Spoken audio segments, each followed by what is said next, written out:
sa ating butiling congressman, Unang Romulo, sa ating tagalang-galang na Mayor Vico Soto, Vice Mayor Dodot, kay Council Simon, at sa ating Barangay Pineda Council, at syempre sa lahat ng mga Pineda na narito ngayon. Magandang umaga po sa ating lahat. Yung pong Mayor, kami po, 10 ng inyong council, ay nagpapasalamat po kami sa natapos na line canal na dito nilagay sa Badaan. Dahil kung talagang ano nyo po, ang Pineda Elementary School, hindi lamang po yung labas ang binaba, hanggang dito sa loob ay pumapasok din sa baha. Kaya para sa proteksyon ng aming mga estudyante dito, napakalaking tulong po ng nagawang line canal na yan. Sana hindi na namin abutin ang pagbaba dito sa labas ng school at syempre doon sa loob ng school. Kaya maraming salamat po sa inyong tulong. At alam ko naman din na hindi lang naman yan ang mga proyekto na binababa nyo sa aming barangay, marami pa pong iba. Katulad na lang po ng ongoing na aming daycare center, maraming salamat din po para doon. At syempre, pagkatapos nito, mamaya ay mayroon pa rin isang line canal na hindi lang naging line canal naging catwalk pa yung ibabaw ng line canal. Kaya napakaganda rin proyekto doon sa Puro 4, no? Bukod sa maiiwasan yung mga basa doon sa mga daraanan, mga tao, ay naging maganda pa yung daraanan nila. Kaya sana, mamaya ko na lang sasabihin dahil konti taga Puro 4 dito. Mamaya papakiusapan natin yung mga taga Puro 4 na pangalagaan. Kahit naman tayo, yung ating mga waterways, yung ating mga kanal, dapat pangalagaan natin. Hindi lamang dito, pati dun sa mga ibang lugar. Para hindi na po yung paulit-ulit na tayo ay naglilinis para dun sa mga nagbabara, lalo na yung mga plastic. Anyway, yun lamang po. At magandang umaga po sa amin lahat, sa inyong lahat. At welcome po sa Pineda. Maraming salamat po, Kap. Ayan. So, meron tayong dalawang inaugurate na lugar dito sa ito. Ngayong umaga rin po ay pakinggan po natin ng ating butihing Congressman Roman T. Romulo. Magandang umaga po sa ating lahat. Kay Mayor Vico, Vice Dodot, Capra, Council Simon, sa lahat po ng ating mga kasama na mga kagawad na very active rin po dito sa Barangay Pineda. Father, again, magkakasama tayo. Magandang umaga po, Father. Sa lahat po ng kawani ng ating barangay, lahat ng volunteers na tumutulong, isang magandang umaga po sa ating lahat. Again po, hindi ko na rin hahabaan para makabalik rin tayo. Marami rin nung gawain sa City Hall, marami rin mga gagawin na iba-ibang mga trabaho pa. Pero, sususugan ko na lang yung binanggit rin po ni Kapitan. Sa totoo po, no, dito, hindi naman po sa Pineda, pero marami rin po tayo sa iba-ibang parte ng Pasig na mga bagong kanal, bagong drainage, mga bagong pintura na lugar, mga bagong facilities. Pero sa totoo, hindi naman talaga natin lahat mababantayan yung araw-araw. Ang maganda po, mapanatili natin magaganda yung mga lugar na ito, lalo na yung drainage, dahil sayang. Dito ko sa Barangay Pineda, ang totoo naman, ang ganda po talaga ng lokasyon ng Barangay Pineda. Katabi nyo na po yung parang Shaw Boulevard, Pasig Boulevard. Katabi nyo rin po yung tulay na papuntang Makati, papuntang BGC. Katabi nyo rin po yung Kapitolyo. Ang lapit na rin po nung estansya, yung Capital Commons. Katabi rin po nun, nagpatayuan na po dun yung Ayala, yung Shangri-La. Ang dami ho, napakaganda po talaga ng lokasyon nyo po dito. Kaya alam natin na mapangalagaan lang po ng taga-Pineda yung kanyang lugar. Mapanatili po siyang tuloy-tuloy na malinis. Hindi lang po dun sa site, pero kahit na yung sa amoy, dapat mabango rin siya. Kasi galing kami sa Oplan ngayon sa kabila. Sa totoo, pababa naman po yun So kahit wala kang drainage yun, bababa naman talaga ang tubig papunta sa baba. Pero may drainage na maliit, hindi naman stock yung tubig. Pero kung hindi pa panatiling malinis yun, kawawa yung mga nakatira, yung mga bata po, may amoy na lalabas eh. Kaya maganda lang na sayang po ng panatilan natin malinis. Kung maalala po ninyo, si Cap, kung maalala niya, noong 2019, bago mag-pandemic, inuumpisa na po sana dito yung tourism eh. Dito sa Barangay Pineda. Kung maalala po ninyo, inumpisahan po yun yung ferry hanggang Jones Bridge. Di ba nagpahiram ang Pasig ng 2 ferry boat? Ang bubuksan na isang ferry station dito sa Pineda eh. Tapos bubuhayin po dito yung para pwede bumisita dito kahit di taga Pasig. Tapos mga mom and pop na restaurant para makakain, magkaroon ng business. Mabuhay po yung mga taga Pineda na yung mga trabaho talaga na gusto natin, nagluluto. Masarap tayo magluto sa Pasig eh. Pero inabutan lang tayo ng pandemic. Kaya sana po, matuloy pa yung proyekto na yun sa nasyonal, pero malaking parte po doon pag nakita nila na tayo dito sa Pasig, sa Barangay Pineda, inaayos rin po natin yung ating barangay. At dito naman, walang problema sa mga kasama dito eh. Pero kailangan mapaalala rin po natin sa mga iba nating kasama na sayang po, ang daming opportunities dito sa Pineda. Ang dami hong mga mom and pop stores na pwedeng buksan ng mga naninirahan dito pagka napanatili natin yung kalinisan niya. Pero again po, sa City Hall, sa barangay, congratulations. Mabuhay po ang Barangay Pineda at mabuhay po ang lungsod ng Pasig. Maraming salamat po, Congressman Roman Romulo. Sa pagkakataon pong ito, bibigyan po rin natin ng pagkakataon ng mensahe para sa inyo ang ating City Vice Mayor Dodot Jaworski. Thank you, kay Mayor Vico. Good morning Kong Roman, kay Cap Frankie, kay Conti Simon, sa ating mga kagawad, syempre kay Father Adam, at sa ating lahat, isang magandang umaga po. Inabot na po tayo ng ulan, no? Pero tamang-tama itong inauguration natin dahil ang blessing po ni Father ngayon para sa drainage. Meron lang akong konting pakiusap. Araw-araw po kami nag-o-off lang. Araw-araw din naglilinis ang ating mga city engineering personnel ng ating mga drainage.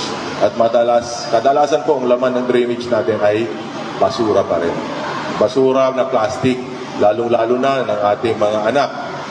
At minsan, sinasabi pa, hindi lang daw anak, pati yung matatanda, pilit isaksak yung mga basura doon sa loob ng mga butas-butas ng ating mga manhole cover. Sana po naman, kailangan po namin ng tulong ninyo na magkaroon po tayo ng konting disiplina dito po sa ating lugar. Dahil kahit anong linis at kahit anong papaganda ang gagawin po ng ating city government, ang ating barangay, palagi ko po sinasabi, napakarami po ng ating mga mamamayan dito sa ating barangay. Kailangan mag-ambag-ambag ng tulong ang ating mga mamamayan. Walang ibang magmamalasakit sa ating mga kapwa, sa ating kapaligiran, kundi tayo rin mga residente dito. No, so again, sa city government, project po ng city government po ito para po mapaganda ang inyong lugar. Hindi na bahain. Dati nga, pag umaga dito tag-ulan, talagang bumabaha din sa labas, umabot po hanggang dito. So at least natugunan na yung problema ng baha dito sa inyong lugar. Sana makiisa naman tayong lahat para mapangalagaan itong drainage natin na bagong-bago. Muli, congratulations po sa Barangay Pineda at magandang umaga sa atin. Maraming salamat po, Vice Mayor Dodot Jaworski. And of course, para magbigay sa atin ng isang magandang mensahe, walang iba kundi ang City Mayor, Mayor Rico Soto. Maraming salamat. Sir Albert, ay OIC po natin yan sa revolving tower. At baka hindi po alam nung iba. Alam niyo po ba na 50th anniversary po ngayong 2024 ng revolving tower ng Pasig po. Kaya makasaysayang taon din po. At kung siguro yung iba, sino po ba dito? Pwede po bang matanong, sino dito ay 50 years nang nakatira sa Pasig? Meron po. Pero yung edad nyo, hindi ko na po tatanungin. 50 years. Kung naaalala niyo pa po, talagang ibang-iba pa ang itsura ng lungsod natin ng mga panahon na yun. Ako, sa picture ko na lang siyempre nakikita yun dahil 35 years old pa lang po ako. Pero kayo po, yung mga original dito sa lungsod ng Pasig.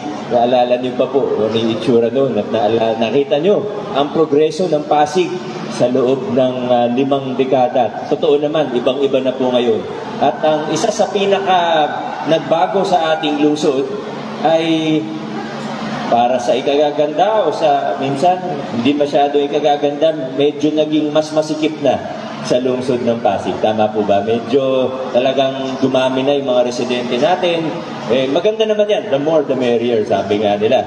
Pero may mga ibang challenge din po na dulot po ng pagiging mas concentrated o mas masikip po sa atin.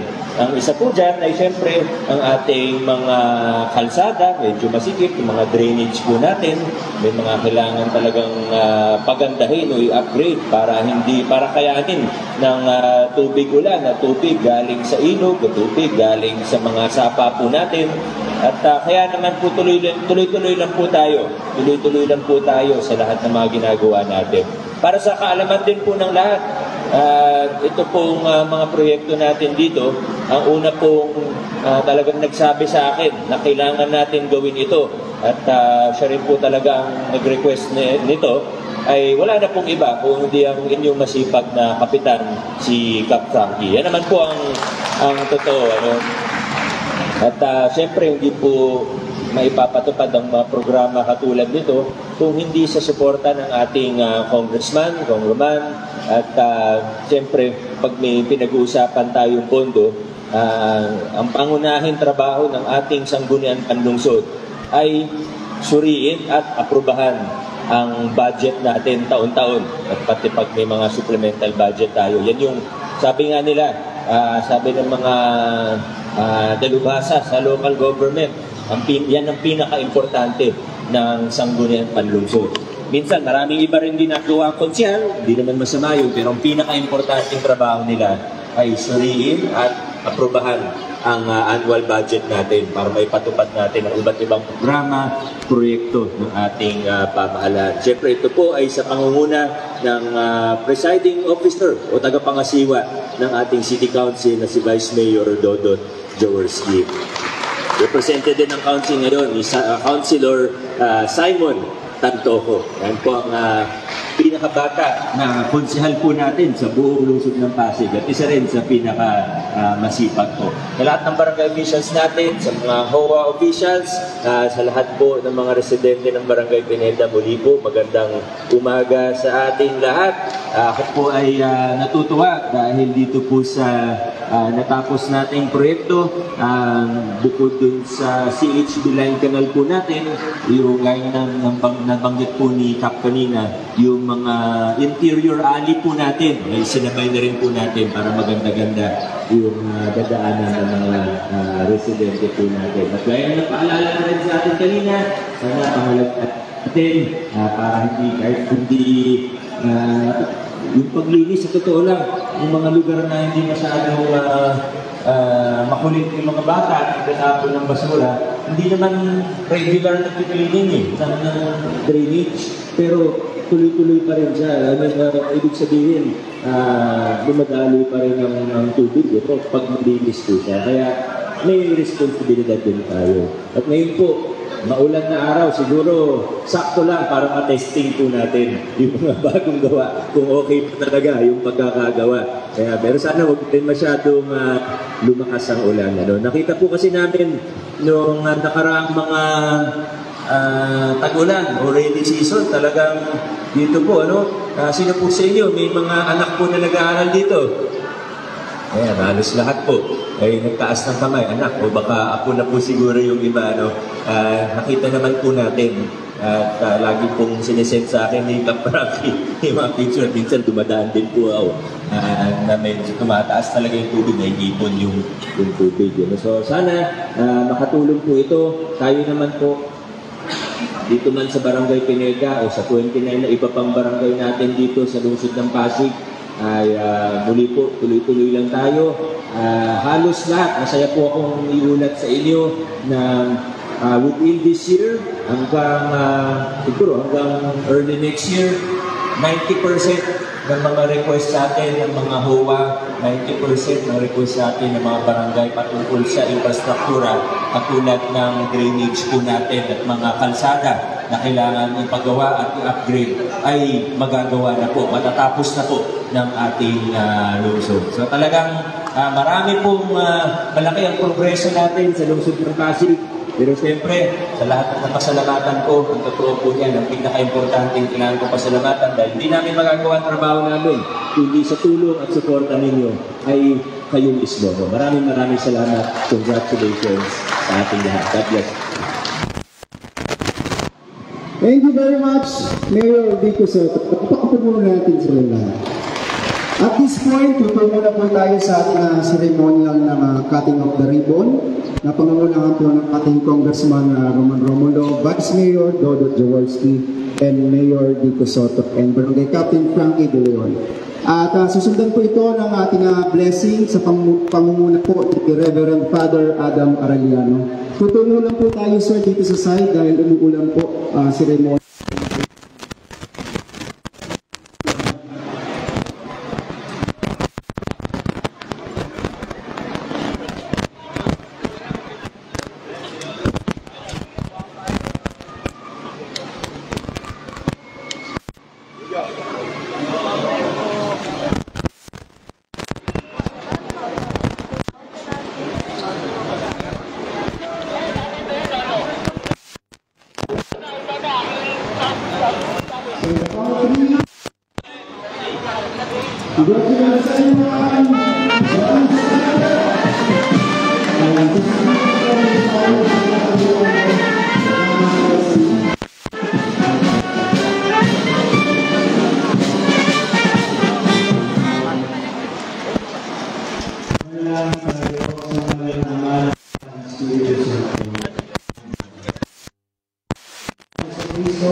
Paspasan mo po ang mga Pinoy dito po sa Barangay Pineda at dito sa lahat ng pangalan at sa pagkakalayan sa mga pangalan at mga sakit.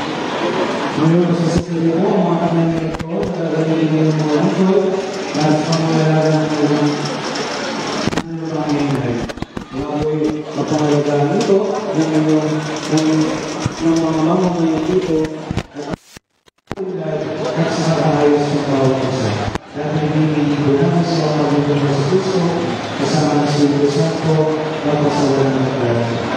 Ang sumasalamat tayo sa kawilang meron mo. Ang kasama ng kaya mo, pagkini daw sa lupa sa lahat.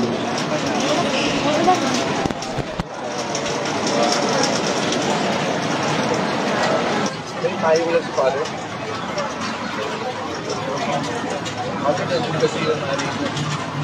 Kapag yung mali na butong kongresan po yung Diyos sumasayo, kapag kang binakala sa Panginoon at binakala ng Panginoon si Jesus,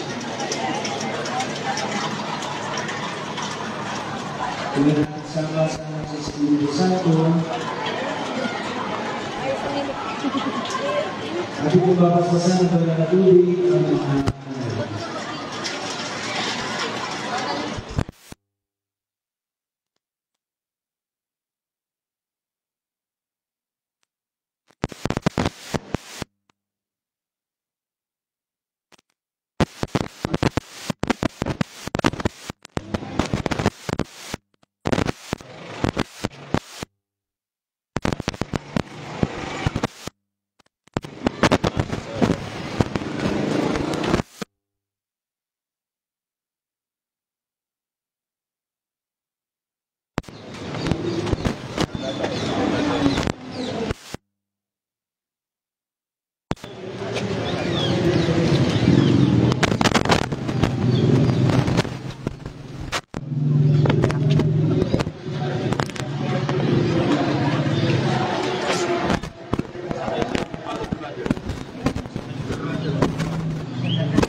Tagapayong repos